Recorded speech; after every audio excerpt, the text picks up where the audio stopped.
Se você cuida de um idoso com demência, esse vídeo é para você. Eu sou a doutora Júlia, eu sou médica geriatra e eu fiz esse vídeo para te trazer algumas orientações para tornar o seu cuidado mais leve. Eu vou trazer aqui 5 passos para orientar os cuidadores de idosos com demência. Então, quando um familiar nosso tem um diagnóstico de demência, a nossa reação inicial pode ser de negação, de tristeza, até de desespero. Tá? Então, de fato, não é fácil receber uma notícia dessas. E a forma como a gente lida depende muito da informação que a gente tem sobre essa doença. Então, o primeiro passo que o cuidador precisa ter e que é fundamental é a informação, a orientação. Você precisa saber o que é uma demência, quais são os tipos de demência, qual é o tipo de demência que o seu familiar tem, isso é mais importante. Como que essa doença evolui, quais são as fases que ela tem, o que é esperado para cada etapa. E se você quiser informações, eu gravei alguns vídeos sobre isso aqui no meu canal do YouTube. Eu vou colocar o link na descrição, tá? E eu trouxe um caso clínico para exemplificar um pouco essa situação. Peraí. E eu trouxe um caso clínico para mostrar para vocês a importância do cuidador e como ele pode lidar com algumas situações. Então vamos lá. Dona Maria é uma pessoa que tem demência e ela é casada com o João. E ela tem uma dificuldade de memória, ela tem piorado nos últimos meses, e ela vai sair para fazer compras no mercado, vai sozinha. Ela ainda tem uma demência leve, tá? Então ela vai sozinha e ela esquece a lista de compras. Então ela chega no mercado e ela compra o que ela acha que ela precisava comprar. Quando ela chega em casa, ela descobre que ela comprou os produtos errados, não era exatamente o que ela tinha que ter comprado. E ela se sente, nesse momento, frustrada. E o João também, quando ele vê que aquela expectativa não foi atendida. Tá? Como que João pode agir nesse momento, quando os dois descobriram que os produtos estavam errados? Tá? Eu vou te dar 4 opções. Letra A. João pede para Maria se esforçar mais para lembrar as coisas. Letra B. João proíbe Maria de fazer compras sozinhas de novo. Ou letra C, ele pergunta para Maria como que ela está se sentindo em relação a esse esquecimento. E letra D, ele não vai culpar Maria por ter esquecido e ele combina com ela de na próxima vez fazer uma lista juntos imediatamente antes da compra. Ele pode até ficar com uma cópia para, caso ela esqueça, poder conversar com ele. Qual dessas opções ou quais dessas opções você acha que seriam as melhores? Né? Vamos entender um pouquinho. Por que a gente não pode pedir para Maria se esforçar mais, né? Porque quando a gente entende o que é uma demência, a gente vai saber que ela não esqueceu de propósito, que isso não foi birra, que isso não foi para irritar o João, simplesmente foi porque ela não consegue se lembrar. Então, um tipo de pedido desses não vai poder ser atendido. E por que a gente também não pode proibir Maria de fazer compras novamente? Porque ela ainda consegue fazer compras, ela gosta de fazer compras, só que ela precisa de ajuda, né? Ela precisa de uma supervisão. Então, se a gente oferecer uma supervisão ao invés de proibir, vai ser muito melhor.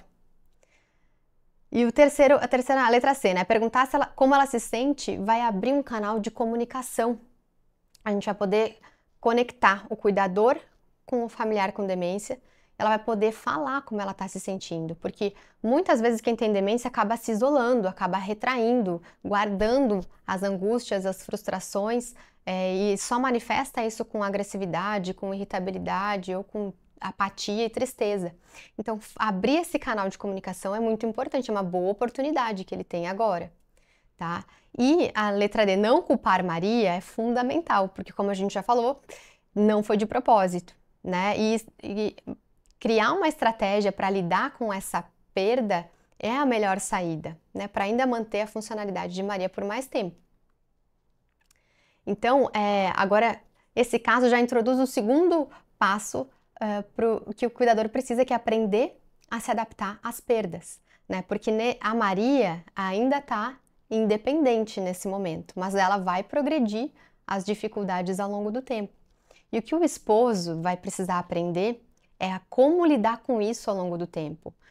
Como que ele vai suprir essas perdas, como que ele vai orientar, como que ele vai supervisionar, até quando que ele consegue cuidar sozinho, quando que ele precisa de ajuda, para outras atividades, né? Então, ele vai ter que se adaptar ao longo do tempo às mudanças que ela vai apresentar.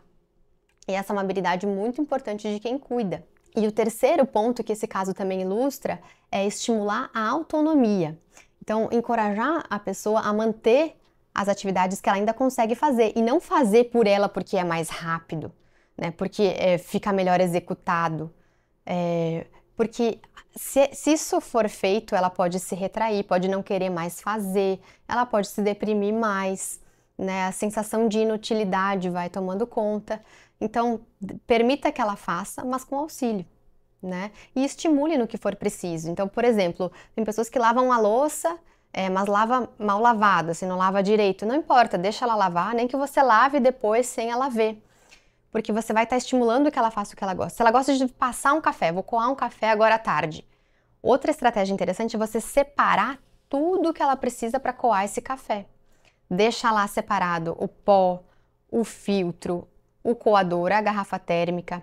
Auxilia na hora de esquentar a água para que não queime a chaleira ou use uma chaleira elétrica que vai ser mais seguro. E deixa tudo pronto e aí sim você permite que ela faça sozinha aquele café. E se não ficar bom, não tem problema. O importante é que ela tente, que ela seja ativa, que ela faça as coisas que ainda gosta. Quarto ponto que também é importante é aprender a se comunicar. Esse eu acho que é o fundamental. Então você já se informou, você vai estar se adaptando às mudanças, você vai estimular a independência e autonomia e vai aprender a se comunicar. Isso é fundamental porque algumas mudanças acontecem, tá? Pessoas com demência, elas vão progressivamente perdendo a capacidade de se expressar, tá? Elas vão esquecer as palavras, o que as palavras significam, como que articulam as palavras, tá? E, ao mesmo tempo, elas podem não conseguir se fazer entender e, às vezes, ficarem irritadas nessa tentativa de se expressar. E elas também não vão entender, ao longo do tempo, o que você fala. A capacidade de entendimento vai diminuindo. Então, o cuidador precisa saber como essa conversa vai se formando ao longo do tempo, tá? Então, quando a gente for falar com alguém com demência, o primeiro ponto é se certificar que o ambiente está adequado para conversar, tá? A gente precisa ver se a pessoa está enxergando, se ela está ouvindo. Então, se ela usa óculos, coloque os óculos. Se está muito escuro, aumente a iluminação. Se ela usa aparelho auditivo, coloca o aparelho auditivo, diminui o ruído do ambiente, baixa o som da televisão, do rádio ou desliga, para que haja uma conversa e que ela possa ser entendida da melhor maneira possível, tá? E também ajuste o seu tom de voz, né? Às vezes a gente fala mais alto para garantir que a pessoa escute e isso soa como agressivo para quem tem demência, né? Essa comunicação vai ser muito mais sobre como a gente fala do que o que a gente fala. A linguagem não verbal, ela vai transmitir muito, né? Através dos gestos, das nossas feições, do tom de voz. Então, tudo isso precisa ser cuidado, né? E a gente também tem que ver se essa pessoa está prestando atenção no que a gente está falando, né? Então, veja, faça o contato visual, fale na frente dela e não por trás, não fala da cozinha, dá um grito para quem está na sala, porque ela não vai ouvir. Então, se posiciona na frente, pode fazer um toque suave para chamar atenção, se aproxime para falar, chegue pela frente, né? Não chega encostando por trás, porque ela pode se assustar com mais facilidade. E fale com expressões leves, tente sorrir, tente ser... se você tiver o rosto fechado, agressivo ou triste, irritado, ela vai captar essa mensagem, mesmo que o que você fale seja uma coisa boa, tá? Isso era sobre a comunicação não verbal, né? Mas quando a gente for realmente falar, transmitir uma mensagem, cuide para falar devagar, para articular bem as palavras. Evite frases compridas, difíceis ou explicações prolongadas, porque isso vai ser difícil de ser entendido, tá? A pessoa, ela esquece o início antes que você termine a frase. Então, vou te dar um exemplo aqui. Evita falar assim, nós vamos sair hoje, no início da tarde, porque amanhã o encanador vem consertar o vazamento. Se você falou essa frase imensa, quando você terminou a palavra vazamento, ela já esqueceu o que você queria falar, que era sair hoje à tarde, tá? Então, como que você pode transmitir essa mensagem de uma forma curta e objetiva? Você vai falar só, nós vamos sair depois do almoço. Nós vamos sair no início da tarde, ponto. Se ela questionar, olha, tem um vazamento aqui, o que que vai acontecer? Eu vou ficar ansiosa com o vazamento, aí você fala, amanhã o encanador vem.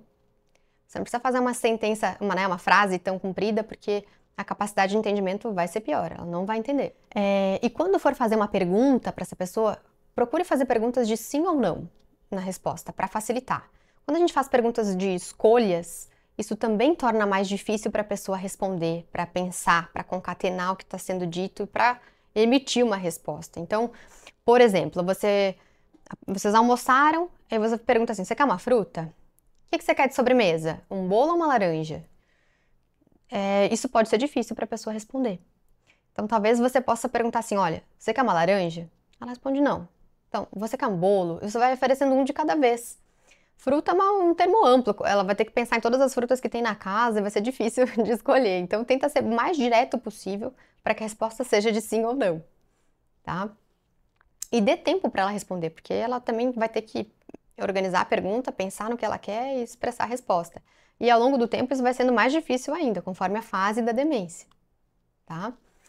Quando a pessoa quiser falar e não se lembrar das palavras, ajude. Tente entender, demonstre que você está tentando entender o que ela está falando, tá? Se ela, por exemplo, apontar para um objeto e não souber o nome, você vai lá e ajuda. Peça para mostrar, peça para apontar se ela não estiver apontando. Se ela errar a palavra, por exemplo, ela olha lá para ela tem um pão sobre a mesa e ela aponta e fala assim, me passa o telefone? Aí você não precisa falar, olha, não é um telefone, é um pão. Você pode falar assim, você quer o pão? E aí você passa o pão para ela. Porque pode acontecer essas trocas de palavras, trocas de nomes, tá? Então, sim, tenta facilitar ao máximo nessa comunicação. E se a pessoa usar palavras soltas, falar assim, olha, Uber casa, ela tá tentando te passar uma ideia, né? Então, você pode tentar formular essa frase e ajudar, olha, você quer ir para casa de Uber? Você quer ir para casa de táxi? Conforme as palavras que ela falar. E ela vai se sentir ouvida. E isso vai acalmar essa pessoa, porque às vezes quando a gente não tenta entender, ela fica mais irritada e repete mais vezes essas mesmas palavras, né? E pode se tornar até irritada, agressiva naquele momento. E lembra de uma coisa, nós temos a capacidade de modular o nosso humor e o nosso jeito de falar. Quem tem demência não tem mais essa capacidade. E as pessoas com demência, elas vão muito mais reagir aos estímulos que ela tem, né? Do que realmente fazer algo de propósito, né? Então, se ela for agressiva, não vai ser pessoal. Vai ser simplesmente a forma que ela tem de lidar com uma dificuldade que ela está sentindo, né? Que ela não está conseguindo expressar, falar o que ela quer. Então, nunca é de propósito. O nosso exercício é de tentar entender o contexto, né? O que está irritando mais. E o quinto passo, que também é bem importante, é aprender a pedir ajuda e envolver outras pessoas no cuidado, tá? Porque a carga de quem cuida, ela vai se tornando pesada ao longo do tempo. E vai ser necessário dividir o cuidado, tá? Eu vou te dar aqui 3 exemplos de cuidadores, tá? São 3 casos diferentes. Então, o João, que a gente já falou inicialmente, que é casado com Maria, ele tem a ajuda de 2 irmãs dele, que ajudam Maria a fazer as compras e que ajudam a fazer a limpeza da casa. Segunda cuidadora é a Lúcia. E a Lúcia, ela tem uma irmã e tem uma mãe com demência. E a Lúcia é a única cuidadora da mãe, tá? Ela não recebe ajuda de ninguém. Ela passa todo o tempo cuidando da mãe. Ela se sente sobrecarregada, ela gostaria de ter mais ajuda, mas ela não sabe como que ela vai conseguir isso. Ela acha que ela tem que lutar e segurar esse fardo. E a terceira pessoa é a Cíntia, que ela cuida do marido, que tem demência. Ela tem 3 filhos e ela tem uma funcionária. Então, a funcionária faz a limpeza da casa. Os filhos, eles ajudam a levar o pai para passear. Ela tem amigos que também fazem isso e revezam com os filhos. Os filhos e amigos conversam com ela, são pessoas que ela pode contar para extravasar, para soltar o que está sentindo, né? E ela também tem ajuda de toda essa rede de apoio para trocar informações sobre demência. Ela tem um acompanhamento médico regular que ela pode tirar as dúvidas.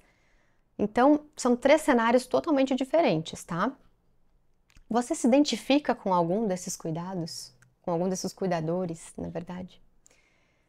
Olha, perceba que desses três, do João, da Lúcia e da Cíntia, né, que eu te falei, a Cíntia, a terceira, é a que mais tem rede de apoio, né? Ela tem uma rede de apoio para as atividades do dia a dia, que ela tem uma funcionária que faz.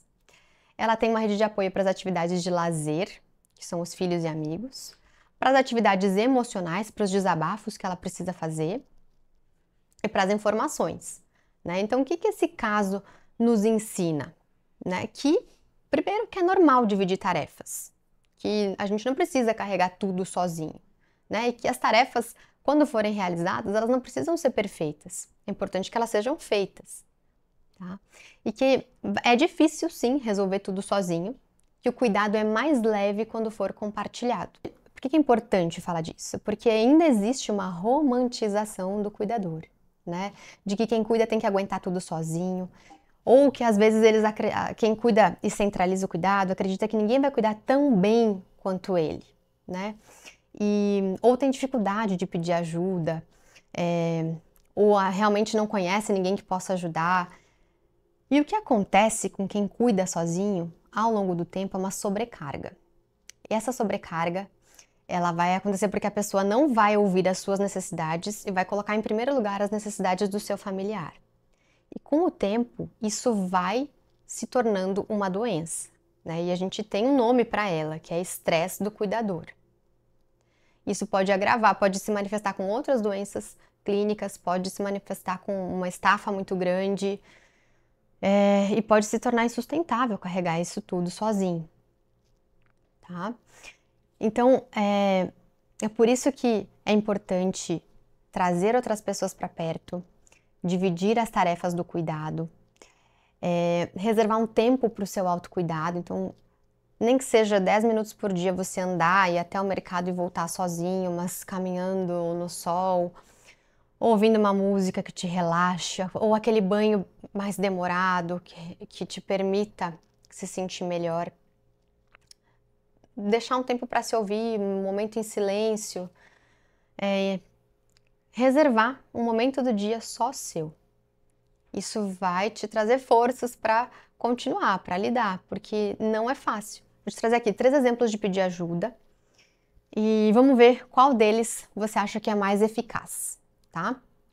Então, a Lúcia, que é aquela nossa familiar sobrecarregada, vai precisar de ajuda. E ela decide que ela vai pedir para a irmã dela ajudar a cuidar da mãe, tá?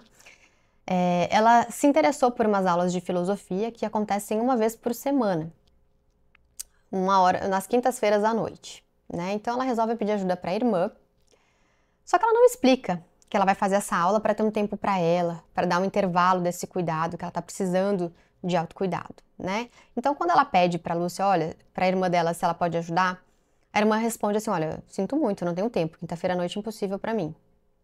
E aí o que a Lúcia faz? Vai lá e cancela a aula. Foi um jeito bom de pedir ajuda? Qual foi o problema desse pedido, né? Que foi um pedido passivo, né? A Lúcia, ela não conseguiu expressar o que ela estava sentindo, nem as necessidades dela, né? E a irmã não conseguiu perceber que ela estava sobrecarregada. Então ela quis evitar o conflito e acabou não defendendo essa necessidade dela. Ela falou, não ia dar mesmo, eu já sabia que ela não ia poder, né? E ela continua frustrada e sobrecarregada. Então vamos supor que ela vai tentar de novo pedir ajuda. Falou, esse pedido não deu certo, eu vou tentar de outra forma. Então ela chega com a irmã, não encontrou tempo lá para aula de filosofia, mas ela vai tentar pedir de novo ajuda. Só que ela já tá tão estressada que não deu certo que ela chega e grita com a irmã e fala assim, olha, eu tô cansada, você não faz nada, você não me ajuda a cuidar da nossa mãe, não aguento mais. Será que vai ajudar esse pedido também? Qual que foi o problema desse caso? Que ela pediu de uma maneira muito agressiva e ela de novo não expressou como ela se sente, não expressou as suas necessidades, a irmã não entendeu nada e também não vai se comover a ajudar, né? Então, como que seria um pedido adequado de ajuda, né, mais eficaz? Talvez a Lúcia poderia expressar que ela gosta de cuidar da mãe, mas que ela se sente sobrecarregada, que ela tem necessidade de um tempo só para ela, para poder cuidar de si. E ela fala para a irmã, eu gostaria de discutir com você de que forma você pode me ajudar nisso. Se ela expressar que ela gosta de cuidar, que ela precisa, mas que ela precisa de um tempo para ela, ela conseguiu expressar as necessidades dela, ela conseguiu mostrar o seu sentimento de sobrecarga e fazer um pedido, né? Esses são os pilares da comunicação não violenta.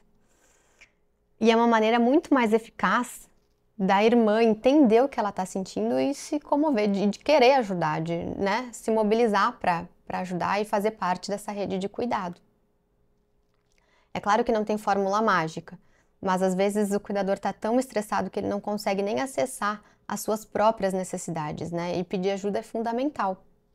E se a gente não conseguir só com familiares, a gente também pode procurar essa rede de apoio aos centros de cuidador. Existem diversos espalhados no Brasil, você deve procurar na sua cidade se tem algum que possa te atender. Eles são fontes de informação, são rede de apoio, você vai encontrar outros cuidadores lá, você vai compartilhar experiências, isso vai te trazer uma sensação de pertencimento, de que você não está sozinho, né? E o aprendizado, ele vai continuar ao longo do tempo, né, de quem cuida de uma pessoa com demência. As mudanças vão acontecendo, a adaptação vai acontecendo e é um processo de conhecimento de quem a gente cuida e da gente mesmo. Só que a gente precisa estar atento. Então era isso que eu tinha para falar de dicas de passos iniciais para orientar um cuidador, né? Então, retomando aqui, é preciso informação, é preciso se adaptar, é preciso estimular a autonomia, é preciso saber se comunicar e saber pedir ajuda. Se você gostou desse vídeo, curte, se inscreve no meu canal, envia para pessoas que possam se beneficiar e fica ligado que semana que vem tem mais vídeo.